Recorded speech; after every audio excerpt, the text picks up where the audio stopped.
مجھے ابھی جو آپ سب کی طرف سے مطالبہ آیا ہے کہ آپ مجھ سے ملاقات کرنا چاہتے ہیں سیپریٹلی بھی اور اپنے مسائل سے مجھے آگاہ کرنا چاہتے ہیں، میں بہت جلدی انشاءاللہ تعالی آپ کو خصوصی دعوت دوں گی اور آپ تشریف لائیں۔ میں آپ کے ساتھ مل کے جو ہمارے مسائل ہیں ان کے اوپر ہم خصوصی توجہ دیں گے، اس کے لیے ہم جو بھی کر سکیں وہ کریں گے۔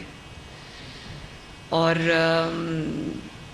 جو پنجاب لیول پہ آپ نے فرمایا کہ آپ کنونشن منعقد کرنا چاہتے ہیں، تو آج اس کا آغاز ہے۔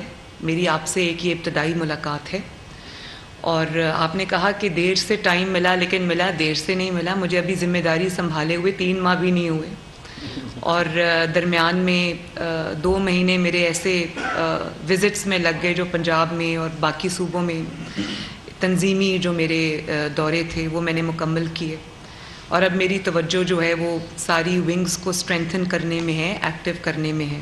ذمہ داری سنبھالے ہوئے 3 ماہ بھی نہیں ہوئے، اور درمیان میں 2 مہینے میرے ایسے وزٹس میں لگ گئے جو پنجاب میں اور باقی صوبوں میں تنظیمی جو میرے دورے تھے وہ میں نے مکمل کیے، اور اب میری توجہ جو ہے وہ ساری ونگز کو اسٹرینتھن کرنے میں ہے، ایکٹیو کرنے میں ہے۔ اور جو علماء اور مشائخ کا ونگ ہے، میری نظر میں یہ بہت اہمیت کا حامل ہے، اور میں یہ سمجھتی ہوں کہ جو فعال کردار آپ لوگ ادا کر سکتے ہیں، آپ لوگوں کو بات کرنی آتی ہے، آپ لوگوں کو آپ کی بات میں اثر ہوتا ہے، لوگ آپ کی بات کو غور سے سنتے ہیں، معاشرے میں آپ کا ایک مقام ہے، آپ کا ایک احترام ہے، آپ سے لوگوں کو مذہب کی وجہ سے، دین کے نام پر، اسلام کے نام پر آپ سے لوگوں کو عقیدت ہے، تو آپ جب بھی بات کرتے ہیں تو میں بھی سنتی ہوں، اور ہمارا معاشرہ بھی سنتا ہے، لوگ بھی سنتے ہیں، تو ہمارے معاشرے میں آپ سب کی بہت قدر و منزلت ہے۔ اس کی وجہ یہ ہے کہ ہمارا جو ملک ہے یہ اسلام سے محبت کرنے والا ہے، دین سے محبت کرنے والا ہے، اور جو اس کے داعی ہیں، جو اس کے پرچار کرتے ہیں، جو اس کا نام لیتے ہیں، ہم لوگ ان سے بھی محبت کرتے ہیں، ان سے بھی عقیدت رکھتے ہیں۔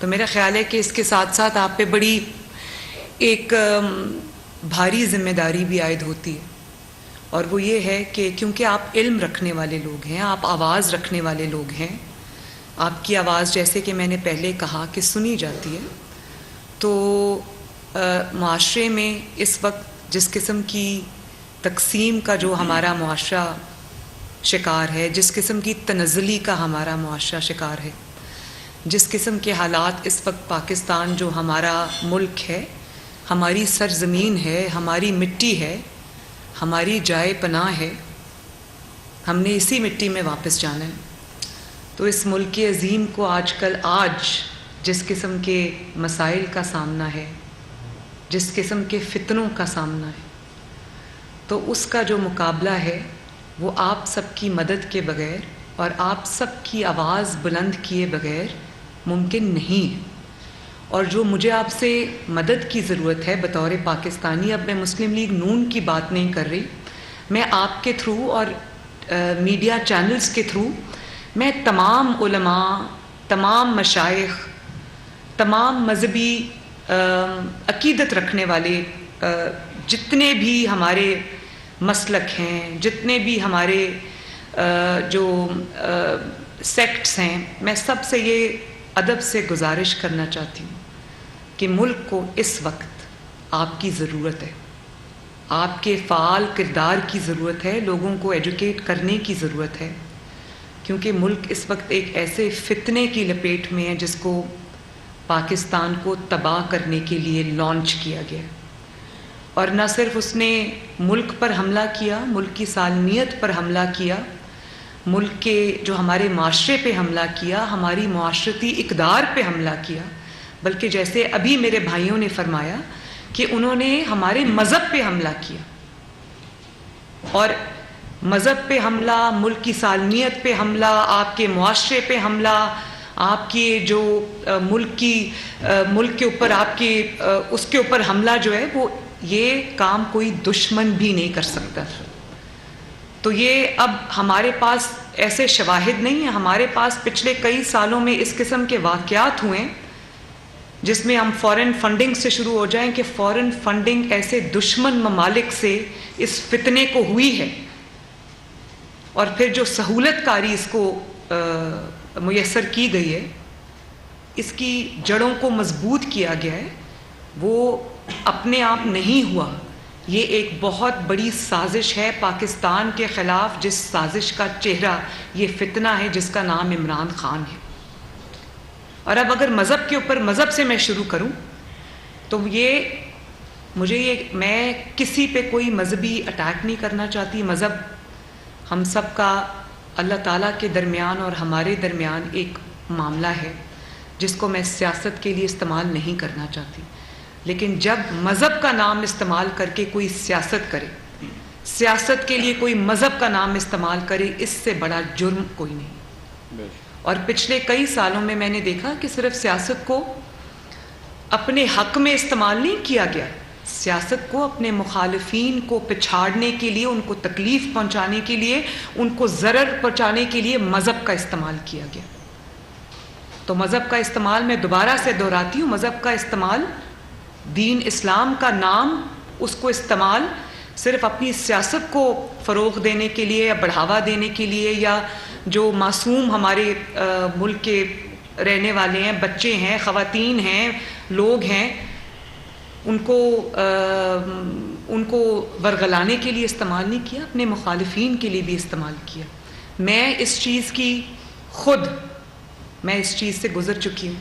آپ کو یاد ہوگا جب میری والدہ کلثوم نواز شریف، اللہ تعالیٰ ان کو جنت الفردوس نصیب کرے، جب ان کا الیکشن تھا اور ہم NA 120 ہوا کرتا تھا لاہور سے، وہاں پر یہ الیکشن لڑ رہے تھے، تو میں ان کی، کیونکہ وہ بیمار ہو گئیں، تو میں ان کی الیکشن کیمپین چلا رہی تھی. پرویز رشید صاحب یہاں بیٹھے ہیں، تشریف فرمائیں، اور بھی طلال چودھری صاحب یہاں پہ تشریف فرمائیں، میرے دائیں بائیں جو علماء مشائخ ونگ کے حضرات موجود ہیں، یہ بھی میرے ساتھ میری والدہ کی کیمپین میں تھے. اس وقت ہمارے پر ایک بہت دردناک اور تکلیف ناک الزام لگا، تکلیف دہ الزام لگا، جو مذہب کے حوالے سے تھا. میں اس کو دہرانا بھی نہیں چاہتی. اور اس وقت میری والدہ کے مقابلے میں یاسمین راشد صاحبہ، ڈاکٹر یاسمین راشد صاحبہ الیکشن لڑ رہی تھیں. انہوں نے اس نعرے کا بھرپور استعمال کیا، اور مجھے اچھی طرح یاد ہے کہ جب گلیوں میں NA 120 کی ہم کیمپین کیا کرتے تھے، میں کرتی تھی، تو مساجد سے ہمارے پر اٹیکس ہوتے تھے، اور مجھے اس بات کی تکلیف ہوتی تھی کہ میں اپنے کوئی مذہبی کریڈینشلز یہاں بتانے نہیں آئی. ہم سب لوگ جو ہیں وہ دین سے پیار کرنے والے لوگ ہیں، نبی اکرم صلی اللہ علیہ وآلہ وسلم سے محبت اور عشق کرنے والے لوگ ہیں. تو جب اس قسم کا الزام ان پر لگایا جائے گا تو کتنی تکلیف کا باعث ہوگا. تو وہ بل بورڈز لگائے گئے، وہ بینرز لگائے گئے پورے NA 120 میں، اور وہاں سے اس کیمپین کو لیڈ کیا عمران خان نے، اور اس کے ساتھ ایک مذہبی جماعت کو ملایا، جن کو بعد میں خود عمران خان کی حکومت میں مسجدوں میں، مساجد میں گھس کر شہید کیا گیا. اس طرح سے یہ ایک خطرناک کھیل جو ہے وہ رچایا گیا. ہم پر جب الزامات لگے تو نواز شریف صاحب کی طرف جوتا اچھالا گیا، اور وہ ایک مذہبی تقریب میں موجود تھے. یہ گھنونا اور بہت ہی خطرناک کھیل کا آغاز یہ تب ہوا جب سیاسی طور پہ یہ نواز شریف صاحب کو نقصان نہیں پہنچا سکے، عدالتی طور پہ نواز شریف صاحب کو نقصان نہیں پہنچا سکے، تو پھر انہوں نے مذہب کا سہارا لیا. خواجہ آصف کے، آپ کو سب کو یاد ہوگا، خواجہ آصف کو میں ذاتی طور پہ خواجہ آصف صاحب کو جانتی ہوں، اپنے خاندان کو جانتی بھی ہوں، دیکھتی ہوں. اسی ماحول میں میری پرورش بھی ہوئی ہے. ہمارے گھر میں محفل میلاد کا انعقاد کیا جاتا ہے، اور وہ مجھے تفصیلات میں جانے کی ضرورت نہیں ہے، لیکن دنیا جانتی ہے. اور اس کے بعد جب احسن اقبال صاحب، جن کا تعلق ہی ایک مذہبی گھرانے سے ہے، جو ایک ایسی ماں کے بیٹے ہیں جن کی پہچان ہی اسلام تھی، ان کو گولی ماری گئی، اور اللہ تعالیٰ کا شکر ہے کہ ان کی جان بچ گئی. ان کی کوہنی پہ چوٹ لگی اور گولی لگی، اور جس کی وجہ سے وہ بہت دیر اسپتال میں داخل رہے. تو مسلم لیگ نون نے تو یہ برداشت کیا اور آپ دیکھیں یہاں پر بات نہیں رکی. جب اپنی حکومت آئی تو ایک نیا مذہب جس کا نام اسلام تھا، اس کا لبادہ اسلام کا اوڑا تھا، لیکن ایک نیا مذہب جس کے اندر جادو، ٹونا، جھاڑ پھونک اور وہ کالی دال اپنے جسم پہ مل کے بیٹھ جانا اور جنات کی باتیں، اور جو پاکستان کے اندر جو سب سے کی اپوائنٹمنٹس ہیں وہ اس نام سے شروع ہونی چاہیے، وہ اس نام پہ ختم ہونی چاہیے. کسی ایسے گھر میں نہیں جانا جہاں پہ فوتگی ہو گئی ہو یا جہاں پہ میت پڑی ہو. یہ ایک نئی قسم کا اسلام ہم نے دیکھا جو گمراہ کن ہے. اور اس کے بعد آپ یہ دیکھیں کہ جہاں پر مذہب کو ٹچ دینے کے لیے استعمال کیا جاتا ہو، پوری دنیا نے سنا کہ 25 مئی میں کو جب یہ دھرنا لے کر آئے یا لانگ مارچ لے کر آئے تو پوری دنیا نے دیکھا کہ وہ ان کے کان میں کہہ رہے ہیں خان صاحب ذرا مذہبی ٹچ دیں، اسلامی ٹچ دیں. تو جہاں اسلام کو یا مذہب کو ٹچ دینے کے لیے استعمال کیا جاتا ہو تو آپ اس کے جو پیچھے مقاصد ہیں وہ خود بخود قوم کے سامنے عیاں ہو جاتے ہیں.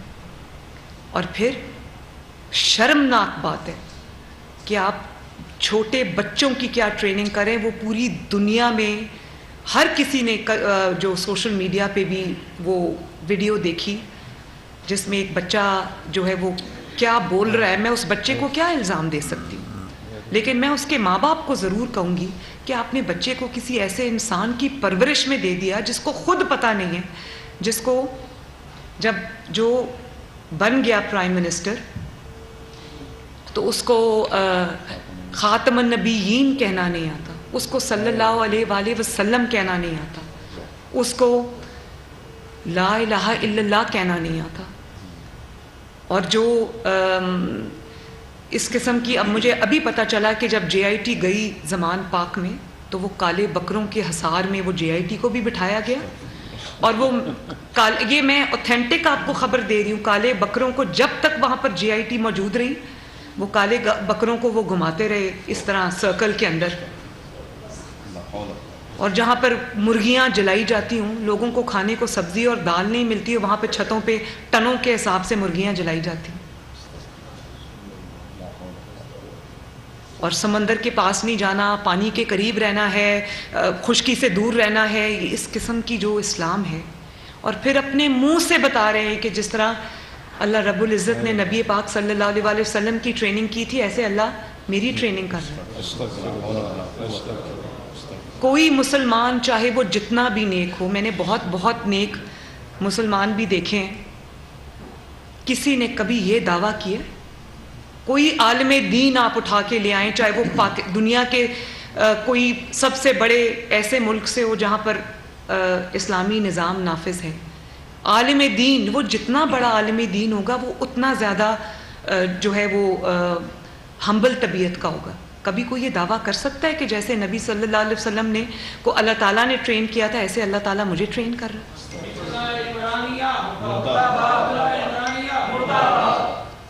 تو جو چیز ہمارا دشمن نہیں کر سکا ہمارے ساتھ، وہ اس فتنے کو لانچ، ایک نئی طرح کا جو مذہب ہے وہ ہمیں دیکھنے کو مل رہا ہے. اور بات ہو، آپ دیکھیں کہ کیا کہوں میں، کیا الفاظ استعمال کروں، شرم آ جاتی ہے. بات ہوتی ہے ریاست مدینہ کی، اور ریاست مدینہ کے دائیوں نے، ریاست مدینہ کا نام لینے والوں نے، اول تو کوئی دنیا کی ریاست یہ دعویٰ کر سکتی ہے کہ ہم ریاست مدینہ بنانا چاہتے ہیں؟ آپ جانتے بھی ہیں ریاست مدینہ کیا تھی؟ آپ جانتے بھی ہیں ریاست مدینہ چیف آرگنائزر مسلم لیگ نون مریم نواز اس وقت لاہور میں علماء و مشائخ کانفرنس سے خطاب کر رہی ہیں، اور ان کی جانب سے کہا گیا کہ عمران خان کی جانب سے جلسوں میں اسلامی ٹچ کی بات ہوتی تھی، اور یہ وہ شخص ہے جس نے اسلامی ٹچ کی گفتگو کی تھی، اور یہ کسی بھی طریقے سے کسی بھی طور سے قابل قبول نہیں ہے. اور عمران خان کی وجہ سے ملک میں وہ کچھ ہوا جو ہمارے دشمن اتنے برسوں میں نہیں کر سکے.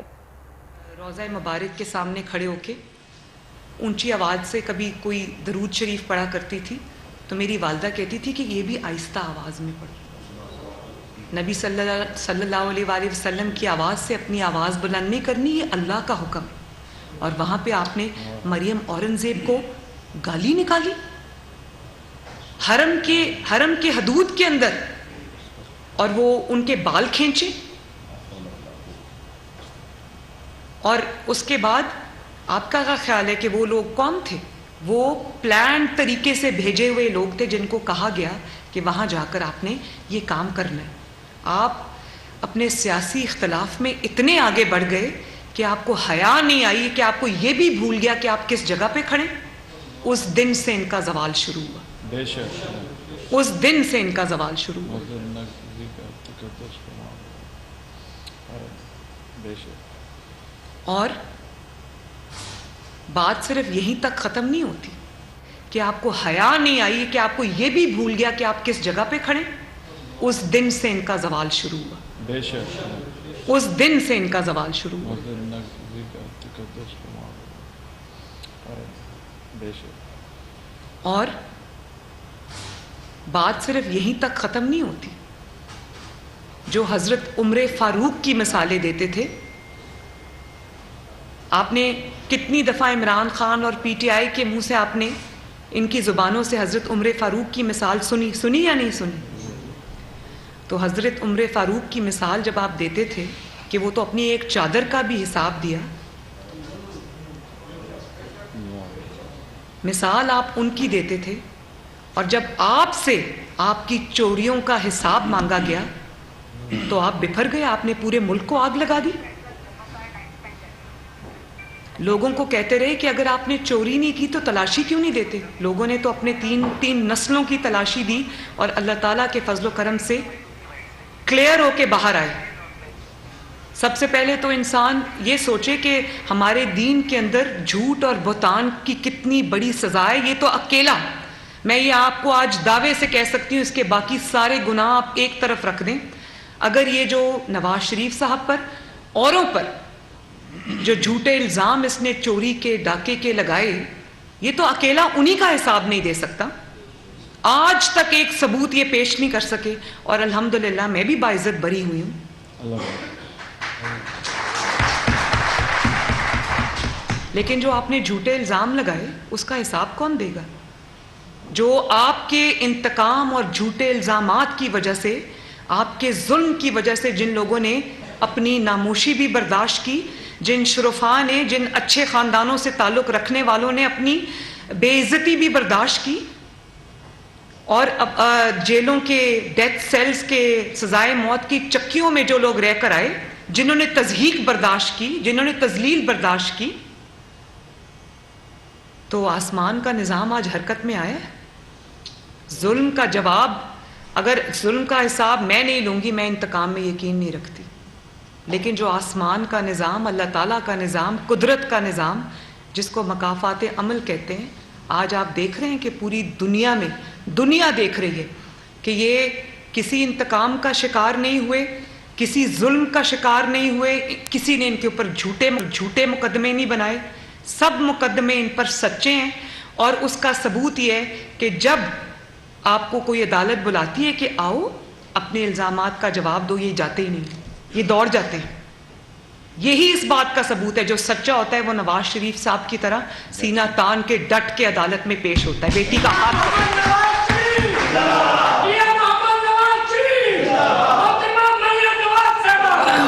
اور آپ ان کا حال دیکھو. بات کیا کرتے ہیں؟ امر بالمعروف. امر بالمعروف کا پتہ ہے، نہی عن المنکر کا پتہ نہیں ہے. کہ لوگوں کو نیکی کا حکم دو، تم سب سے پہلے اپنے آپ کو نیکی کا حکم دو. لیکن نہی عن المنکر کے برائی سے روکو، وہ نہیں روکنا. وہ برائی کی ترغیب دینی ہے، جھوٹ کی ترغیب دینی ہے، انتقام کی ترغیب دینی ہے، ملک کے اوپر حملے کرنے کی ترغیب دینی ہے، مذہب کے غلط استعمال کی ترغیب دینی ہے. وہاں پر امر بالمعروف نہیں ہے. تو مجھے یہ بتائیں کہ جب قرآن کی کوئی آیت انسان کسی اپنے جھوٹے اور شرمناک مقصد کے لیے استعمال کرے، اس شخص پہ کیا، اس شخص کی میں کیا بات کروں؟ آپ کو شرم نہیں آتی؟ آپ اپنے اندر جھانک کے دیکھیں، آپ کی پوری زندگی کیا ہے، آپ کا حال کیا ہے، آپ کا ماضی کیا تھا، آپ کو حوصلہ بھی کیسے ہوتا ہے کہ آپ امر بالمعروف جیسی آیت کو اپنی گندی سیاست کے لیے استعمال کریں؟ بڑی بات ہے۔ وہ کہتے ہیں نا کہ جو تکبر آپ دیکھیں، خود اس پیڈسٹل پہ بیٹھ جاتے ہیں، مذہب کی ایسے بات کرتے ہیں کہ جیسے کوئی نیا مذہب انہوں نے بنا لیا اور یہی اس کے پرچار کرنے والے۔ میں تو اگر اس بات پہ جو اصل بات ہے وہ کرنے پہ آ جاؤں، ان کو تو منہ چھپانے کی جگہ نہ ملے۔ اور دیکھیں، یہ مذہب سے بھی بڑھ کے آپ آگے آ جائیں، یہ بات وہاں تک رکی نہیں۔ انہوں نے خواتین کو جس طرح اپنے لیے استعمال کیا، جس طرح نوجوان نسل کو اپنے لیے استعمال کیا، لوگوں کے بچے شہید کرائے، اپنی بیوی اور اپنی جو سب گھر والی ہیں وہ سب گھروں میں بیٹھی ہوتی ہیں، اپنے بچے لنڈن ہیں، اور مار کون کھاتا ہے باہر کھڑے ہو کے؟ اب مجھے دیکھیں جن کے اوپر یہ اسپیشل عدالتوں کے مقدمے بن رہے ہیں یا آرمی کورٹس کے جن کے اوپر مقدمے بن رہے ہیں، جن کی گرفتاریاں آج ہو رہی ہیں، وہ کون ہیں؟ ان میں سے ایک بھی کوئی عمران خان کا رشتہ دار ہے؟ وہ سب وہ لوگ ہیں جن کو اس نے گمراہ کیا ہوا تھا، اور خواتین کو ڈھال کے لیے استعمال کیا۔ آج ہر روز کھڑا ہو کے یہ بات کر رہا ہوتا ہے کہ خواتین کو گرفتار کیا جا رہا ہے، خواتین کو کے اوپر ظلم ہو رہا ہے، خواتین کو جیلوں میں ڈالا ہوا ہے۔ تو لوگوں کو یہ بھی بتاؤ نا کہ ان خواتین کو پچھلے 6 مہینے سے تم بیٹھ کے بنی گالا کے اندر اور زمان پاک کے اندر ٹریننگ دے رہے تھے دہشت گردی کی۔ بتاؤ لوگوں کو بتاؤ کہ جب تمہیں گرفتار کرنے کے لیے لایا جاتا تھا تو تمہارے شیطانی دماغ نے یہ ایک پلان بنایا تھا کہ خواتین اور بچوں کو ڈھال بنانے کے لیے آگے کر دو تاکہ پولیس کی ہمت نہ ہو مجھے گرفتار کرنے کی۔ جو بزدل شخص خواتین کو اپنی ڈھال بنانے کے لیے استعمال کرے، اپنی سیاست کے ایندھن کے لیے استعمال کرے، اس شخص کی ذہنی حالت کے بارے میں کیا کہوں؟ اور آپ کو میں ایک اور بات بتا دوں، ہماری ایک اور بھی حدیث ہے کہ نبی پاک صلی اللہ علیہ وسلم نے فرمایا کہ فاطمہ بھی اگر، جو جنت میں عورتوں کی سردار ہے، وہ فاطمہ بھی اگر گناہ کرے یا چوری کرے تو میں اس کے ہاتھ کاٹنے کا حکم دیتا۔ تو جرم ہوتا ہے، اس میں مرد اور عورت کی تفریق نہیں ہوتی۔ آپ نے تو لوگوں کی بے گناہ عورتوں کو جیلوں میں ڈالا۔ آج میں دیکھ رہی تھی مکافات عمل، آپ دیکھیں، اس میں نواز شریف صاحب کو کوئی تعلق نہیں ہے، میرا کوئی تعلق نہیں۔ میں تو ٹی وی پہ بیٹھ کے دیکھ رہی تھی کہ جب پنکی پیرنی صاحبہ کو عدالت نے بلایا تو وہ سفید چادروں کے حصار میں گھیرے میں ان کو عدالت لے جایا گیا۔ تو آپ کی بیوی سفید چادروں کے حصار میں، تو جو لوگوں کی آپ کی خواتین ہیں، لوگوں کی خواتین نہیں۔ جب وہ جا رہی تھیں میں کسی کی تکلیف میں خوش نہیں ہوتی، نہ بطور انسان نہ بطور سیاسی ورکر۔ اور میں حلفاً آپ کو یہ کہہ سکتی ہوں کہ کسی قسم کے انتقام کا نہ جذبہ ہے میرے دل میں، نہ نواز شریف صاحب کے دل میں۔ ہم خدا کا خوف رکھنے والے لوگ ہیں، ہمیں یہ پتہ ہے کہ آج اگر ہم ظلم کریں گے تو گھوم کے ہمارے اوپر آئے گا۔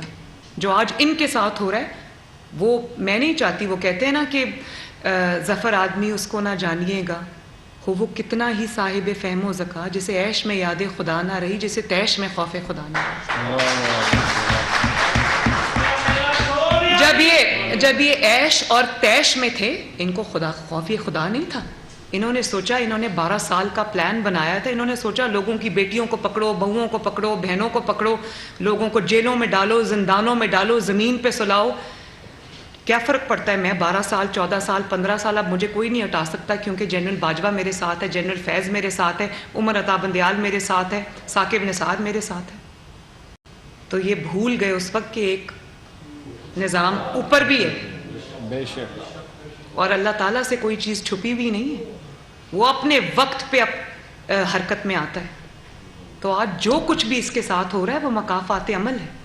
آج کہتا ہے میری بیوی ٹرسٹی ہے، میں معافی چاہتی ہوں، مجھے اپنی مثال دینی پڑتی ہے، میں اپنی مثال اس لیے دیتی ہوں کہ یہ ہو چکا ہے، بھول جائیں کہ میں کون ہوں۔ میں بھی ٹرسٹی تھی نا، تو میں تو اللہ کا شکر ہے آج اسی عدالت سے بری ہوئی ہوں، لیکن آج جب یہ ٹرسٹی کا راگ الاپتے ہیں تو مجھے اللہ تعالیٰ کی شان نظر آتی۔ آج یہ اس بات پہ جب یہ کہتے ہیں کہ جو میری بیوی ہے وہ تو پبلک آفس ہولڈر نہیں تھی، تو مریم نواز شریف کون سی پبلک آفس ہولڈر تھی؟ منہ پہ کالی بالٹی چڑھا لی. اور اس دن آپ نے فواد چودھری صاحب کی ویڈیو دیکھی؟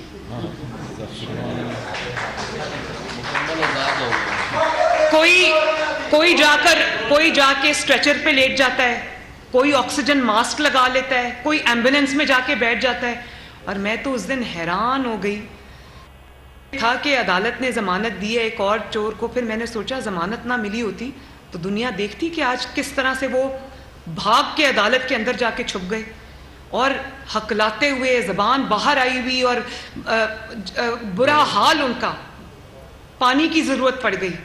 تو مجھے یاد آئے وہ لوگ جو تمہارے انتقام کا شکار تھے، لیکن انہوں نے کس طرح سے حوصلے کے ساتھ، اللہ تعالیٰ کے دیے ہوئے حوصلے کے ساتھ انہوں نے جیلیں کاٹی، تمہارے انتقام کا سامنا کیا. میں تو پہلے ہی کہتی تھی کچھ نہیں ہے، اگر آتا نہیں ہے تو مسلم لیگ نون سے سیکھ لو، سیکھ لو، ہم سے سیکھ لو، فری مشورہ ہے. ایک دن 6 مہینے میں ایک دفعہ جیل میں رہی ہوں، 5-4 مہینے ایک دفعہ جیل میں رہی ہوں. ہم تو نہیں روئے کہ ہم باتھ روم نہیں گئے، ہمیں ٹوٹی ہوئی چٹائی مل گئی، چارپائی مل گئی، گدا مل گیا، ہمیں باپ کے سامنے عدالتوں جیلوں سے گرفتار کیا گیا. ہم تو نہیں دوڑے وہاں سے. ہاں. اور وہ شرم کی بات ہے کہ جن عدالتوں کو مجرموں کے لیے، آپ ایک مجرم ہیں یا ملزم ہیں، آپ پہ الزام ہے، آپ عدالت کو اپنی پناہ گاہ نہیں بنا سکتے. اور پھر پوری دنیا نے دیکھا کہ جس طرح فواد چودھری صاحب کو جب پولیس پکڑنے آئی کس طرح انہوں نے دوڑ لگائی. میں سمجھتی ہوں کہ 100 میٹرز ریٹ میراتھن میں بھی یہ جیت سکتے ہیں. ایسی دوڑ لگی، 3 دفعہ بیچارے گرتے گرتے بچے. تو پہلے جو دعوے کیے تھے تیرا باپ بھی دے گا آزادی، پہلے جب اتنی توفیق ہی نہیں تھی تو اتنے بڑے بڑے نعرے کیوں لگائے تھے؟ آج وہ لوگ ویڈیوز چلا رہے ہیں تیرا باپ بھی دے گا آزادی، اور جو باپ سے آزادی مانگ رہا تھا، باپ کو للکار رہا تھا، صرف اس لیے کہ یہ ان کو لگژری کی اتنی عادت ہے کہ یہ ایک رات جیل میں نہیں گزار سکتے.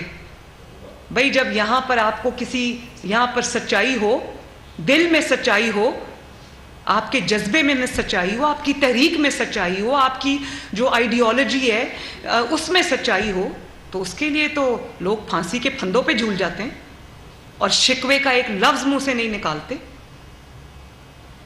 تو نہ صرف یہ کہ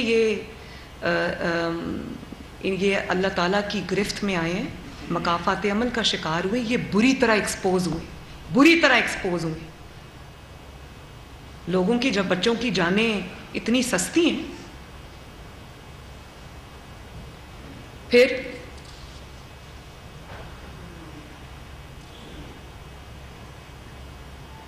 آپ یہ دیکھو کہ